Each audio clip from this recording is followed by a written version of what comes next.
Hello everyone, and thanks for tuning into the Financial Investor channel. My name is Brent, and today we're going to be doing our stock market weekly recap for April 15th through the 19th, 2019. We're going to be going over the four main indexes, taking a look at stock futures, currently looking positive, look at the entire S&P 500 movement for the week. We had healthcare getting slammed, financials continuing to move higher. Then we're going to take a look at the overall financials, home builders, oil, silver, gold, bonds, and mortgage rates have been slightly creeping up for its second week. So we're going to be covering all of that information in today's video for historical references. So if you are brand new to the channel, have not yet subscribed, hit that subscribe button below. I create content on the stock market, dividends, real estate, entrepreneurship. So if you're interested in any of that, definitely hit that subscribe button. If you have any comments, questions at any time in the video, drop it in the comments section. I love reading comments and replying. I always read and reply to all your guys' comments. And of course, if you do enjoy the video, find it helpful, hit that thumbs up. I appreciate all those thumbs up. And let's go ahead and get into the video. So starting off, last week's changes were actually pretty positive. The Dow Jones was the only one that basically sat off on the sidelines and basically flat for the week, down 0.05. The S&P 500 jumped up 0.51%. The NASDAQ was up 0.57%, and then my portfolio up 0.78%. I like when others here are pointing out that they are doing some really good increases here. So we're just kind of discussing some of that. Now, this week we had some big names going over earnings. We had financials and regional banks here, some of the Goldman Sachs, Citibank and such doing some earnings. Then we had Netflix coming out beating expectations, but future earnings and what are they called, their estimates, they guided lower. So with Disney out there, Apple jumping into the game, they guided lower because they're not sure how they will actually perform in the second quarter, third quarter, fourth quarter as these new rivals are kind of jumping into the mix. I posted recently about BlackRock becoming out of an MLP, they're transitioning into, I believe, a C Corp, which will make it so they're no longer to be issuing K1s. It'll be easier to invest. As I believe that they jumped up on the news from this, so that's going to be a really good move for them. It's going to make a lot of investors reconsider them because even when I found out that I was going to get issued a K1, my K1 came in 2 weeks ago, 1 week before taxes were due. We had to file an extension. We're still working on getting my taxes done for the year here in 2019. We also had some other big names here. We had Honeywell, PepsiCo, and a couple other ones in here. I will be posting a new screenshot of what companies are going earnings next week. So if you are interested in that, head over to my Facebook page, Financial Investor 101. Now, S&P 500 this week, the 4-day change. So Monday through Thursday, the S&P 500 is down 0.08%. Though I keep track of the points every single week, I do my own calculations here. So everything here is correct. 0.08% is the change here for the negative, into the negative here for the week. Monday and Wednesday, taking the market down slightly lower here. I believe Bernie Sanders was out Wednesday and Thursday, basically causing some havoc in the healthcare, which kind of drove all the indexes down here on negative on S&P and Dow Jones. So Dow Jones actually came out ahead of the S&P 500 this week. I believe that was probably due to Apple. Apple played a big role in my portfolio, driving my portfolio over the market here this week as well. So Dow Jones up 0.56%, and that's really good. S&P outperformed the Dow Jones last week. The Dow Jones is overperforming the S&P this week. The NASDAQ here up for the week 0.17%. Year to date, this is currently in the lead, up 20.54%. And the Russell 2000 is pretty much almost catching up with this. This is in second place, currently beating out the S&P 500, 15.88% for the S&P. Russell 2000 up 16.11. So this one did get driven back here just a little bit, 1.2% down on the week here.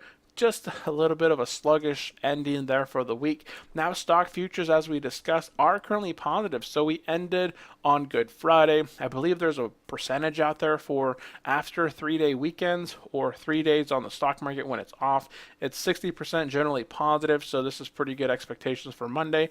Monday is going to be positive. We'll see how the rest of earnings play out and how that will affect the rest of the week in the market overall. I'm looking forward to Apple, Amazon, Google reporting earnings because they're always big driving factors here in the stock market.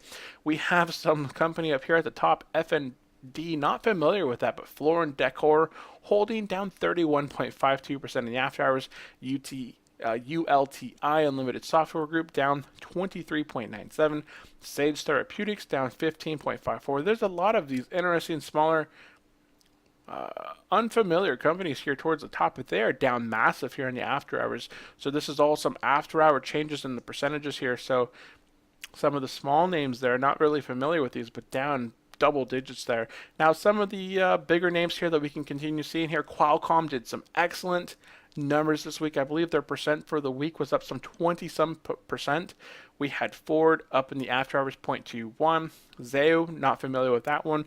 eBay and Microsoft up there 0.06, 0.09. Coca-Cola down slightly 0.02. Now what I like to look here in the after hours as far as what stocks are performing higher or lower are financials and semiconductors. I don't see a lot of them. I do see Facebook down in here.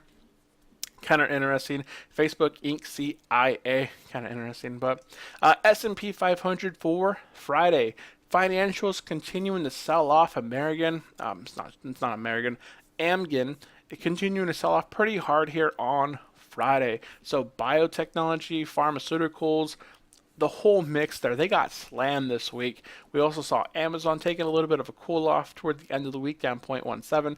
Financials took a bit of a day off. Now that's pretty good overall because their performance for the actual week is positive. JP Morgan positive, up 6.81% this week. Bank of America up 3.3. Wells Fargo continue to go, south there, down 0.34%. Last week they were negative as well. Technology, basically every sector outside of telecom and healthcare pretty much performed well this week. If you take a look over here at the drug manufacturer, biotech, Medicare appliances, and just healthcare overall, they got slammed. Pfizer down 6.84%, AbbVie, Merck, Eli Lilly, and many others. The only positive company here that I'm invested in is Johnson & Johnson, and this is actually up 1.71%. I am invested in AbbVie. I am invested in Pfizer. These are both down 5.14% for AbbVie. Pfizer down 6.84%. I believe this is just a whole lot of hot smoke from Bernie Sanders. He came out Thursday saying that if he's elected president, he's going to try and push the first couple of things he's going to try and do is push, get rid of the private healthcare, begin to roll out government healthcare assistance and such. And that kind of had the healthcare sector getting slammed for the week. And I believe that his chances of actually being reelected here in the future is very slim to none. When you have President Trump out there, you have Joe Biden, I'm not sure how the pronunciation of that. But overall, I don't see this as something long term. This is a very short term hit. Blood out on the street. You see a lot of that across the entire sector, not just specific. This isn't specific to a specific company. Nothing within the foundations or financials of these specific companies.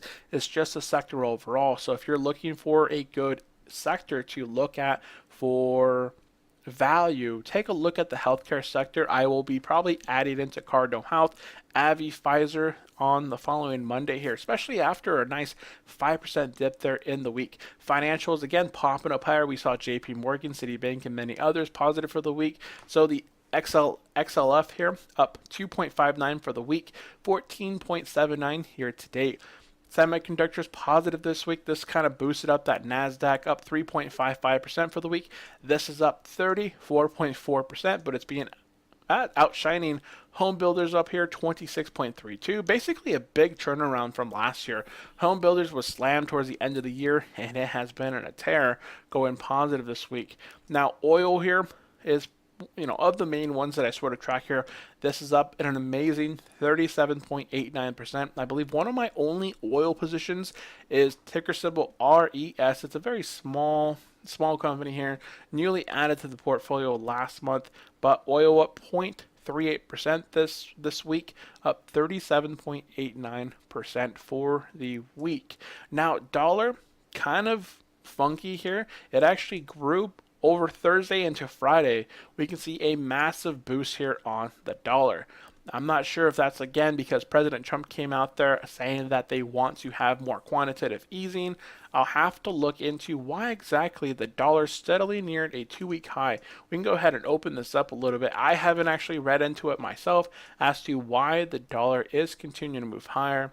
If you guys would like to pause the video and read through it, the US dollar is holding at a 2 week high on Friday, a quiet session, and currencies closed for observance on Good Friday.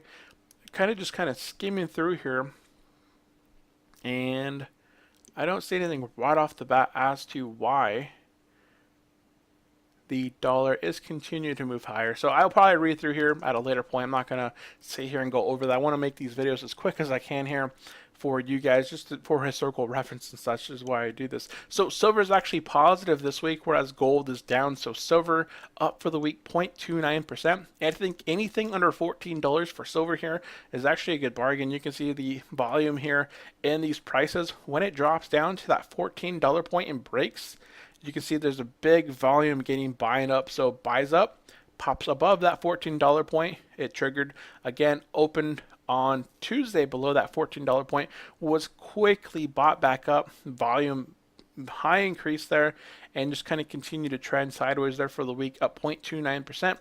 Gold has already been pretty high lately, so 5-day change or this week's change down 1.31%. Gold down year to date 0.73, whereas silver still recovering here, down 3.17. I believe that's why more investors are looking at silver right now at under $14, is because it is down still 3% for the year. And basically anytime silver falls underneath that $14 point, it gets picked up really quick. So bonds, positive, actually no, negative for the week. Bonds down 0.2% for the week. Year to date up still 1.73%. And then we have mortgage rates. Now mortgage rates have been slightly creeping back up. I believe last week they were up 6 basis points as well. This week they're up 6 basis points. I am out there right now currently refinancing my duplex finally. I went out, started my refinance. I got locked in at a rate of 4.75% for my duplex. This is an investment property, so normally if you see rates out there in that 4% range, if you're buying it for an investment, it's generally 0.5, 0.75% higher. You basically just tack that onto yours because it's an investment versus just a home owner occupied home. So I think I got a fairly good price there, locking in at a 4.75%, 30 years on a investment property. Now kind of going through here, I was over looking at properties this last Saturday. On Friday, I posted a video kind of going over all the properties. Well, we walked 9, 4 of them I kind of recorded and kind of showcased what we were looking for, the conditions of the home. This home right here that we're currently viewing had some mold down in the basement area, had some drawings on the walls. I thought it was interesting. This one actually went pending just on Friday, I believe. I texted my buddy that it had gone pending. He's like, nope, there was mold in that one. I don't want to deal with it. So we already covered some of the stocks here that did earnings. I'll be posting another picture here after this video. I'll be going and posting a picture here. We went over stocks that paid out dividends this week. So Essex Property Trust paid out $3.16. Total money that was invested on Monday, $118.54. I continue to target Walgreens. So Walgreens, I'm not sure how they performed this week as a single entity. When the whole healthcare was down this week, guess who was positive? So Pfizer, AbbVie, all these healthcare companies, and just anything within that pharmaceutical sector. We saw Johnson & Johnson green, but Walgreens here up 2.23% for the week, whereas the rest of the market, or the rest of the healthcare pharmaceuticals and such, were down. So continue to buy Walgreens more and more. I'll see where it's at in my position in my portfolio and see whether it's worth to buy back into that or move into Cardinal Health and AbbVie, Pfizer at this current point. Markets, I kind of posted that markets are going to be closed on Friday, half day on Thursday. I went over M1 Finance offering $100 when you transfer $20,000 or more over to M1 Finance. M1 Finance is a good platform if you have less than $20,000. If you actually do have more than $20,000, I believe there are better platforms out there, such as Merrill Edge, that offer the traditional tools, traditional drip reinvestment programs. They offer reports, research tools. I still believe M1 Finance is a great platform for new investors with little capital to invest and get started because you are able to invest really easy for free fractional shares. But as you begin to have over that $20,000 portfolio, it may make sense to move over to a traditional institution where you have access to much more broker tools.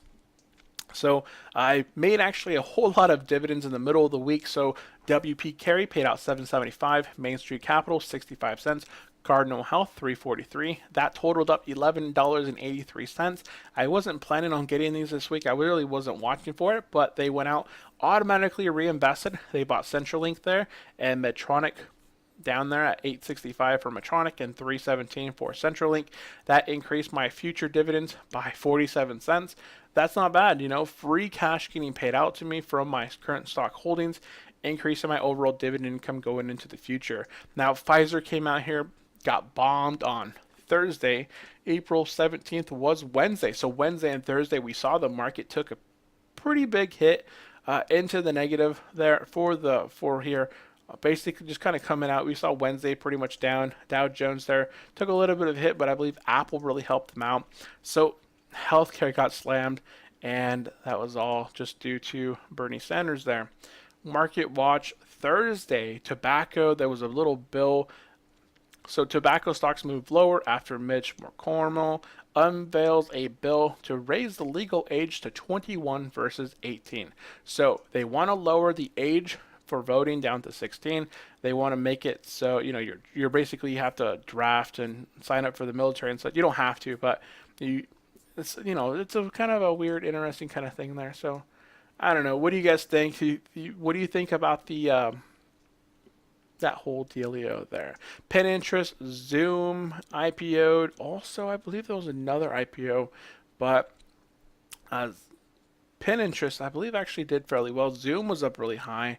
I'm not actually sure how Pin performed this week. We can go take a quick look here. PIN is their ticker symbol for this. Oh, that's not the one. So maybe they don't have it over here yet on the specific one. So I kind of posted over there.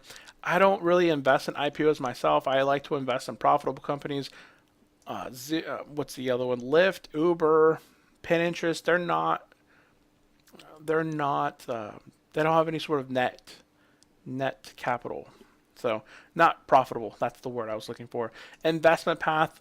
I thought this was really interesting here. Your investment plan. So basically, I always save up at least 6 months of liquid expenses. This is saved over at Marcus. I have it, over in a 13-month no penalty CD.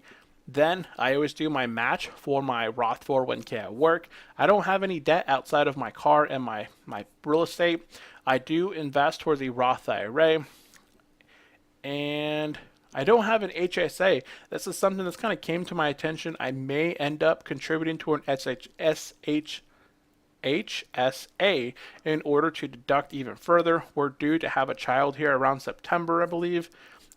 September, somewhere towards the end of September, somewhere in that range. So I believe the health savings account may be a good time to be doing that, especially for that deduction. Plus, we can use it for other those payments and such. And then extra capital.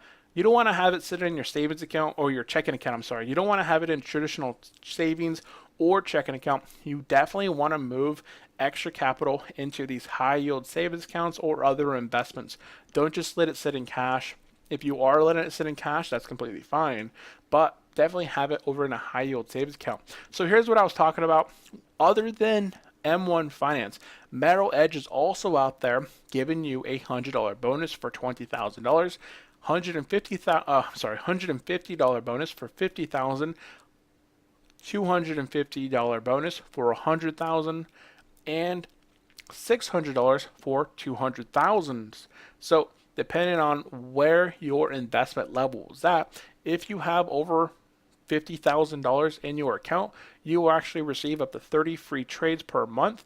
If you have over $100,000 in your portfolio between your investments, your checking and such, you will get 100 free trades per month. And if you actually do have that $20,000 mark, you get that $100 plus you do qualify for, I believe, 10 free trades per month. So They do offer a whole lot of tools there. DRIP, Dividend Reinvestment Program. Here's the article about Blackstone basically no longer becoming an LLP where you'll be issued K1s. And that is basically it besides the stock market weekly change, which we already kind of covered this week. S&P 500 was up 0.08. Dow Jones, I'm sorry, S&P down 0.08. I'm not sure if I said up or down. Dow Jones here down 0.56. The NASDAQ was up 0.17. My portfolio was up 0.55. This is because my IRA, which holds a lot of Apple, I have some 47, I believe, shares of Apple in there. Apple is what propped my portfolio up for this week. So we can see the IRA up 2.39% for the week. The Roth IRA over there on Narrow Edge is down 0.3. My Thrift Savings Plan, which basically just tracks the S&P 500, down 0.06%. The M1 Finance Roth IRA down 0.62%. That is because healthcare kind of drove that one down. Maybe some real estate in there as well. So that Roth IRA over M1 down 0.62. The M1 individual count basically just tracks the S&P 500 there. Ticker symbol VOO down 0.05 for that one. 05, 08, somewhere in that range. And then we have the Work Roth 401k, which is positive. That's because of the match. Let me know in the comment section when you have a match at your Roth 401k and say, I contributed $112.97 of my own capital from my paycheck over to the Roth 401k. Do you guys include in your calculation the match? So this would actually be $224 every other week gets moved into the Roth 401k because of the match. Do you guys count this as your contribution, or do you count it as just extra capital that you've made due to your investments? Let me know in the comment section below, because I have been, instead of just doubling this and including the match plus mine, I have just been including my portion of the investment into the Roth 401k.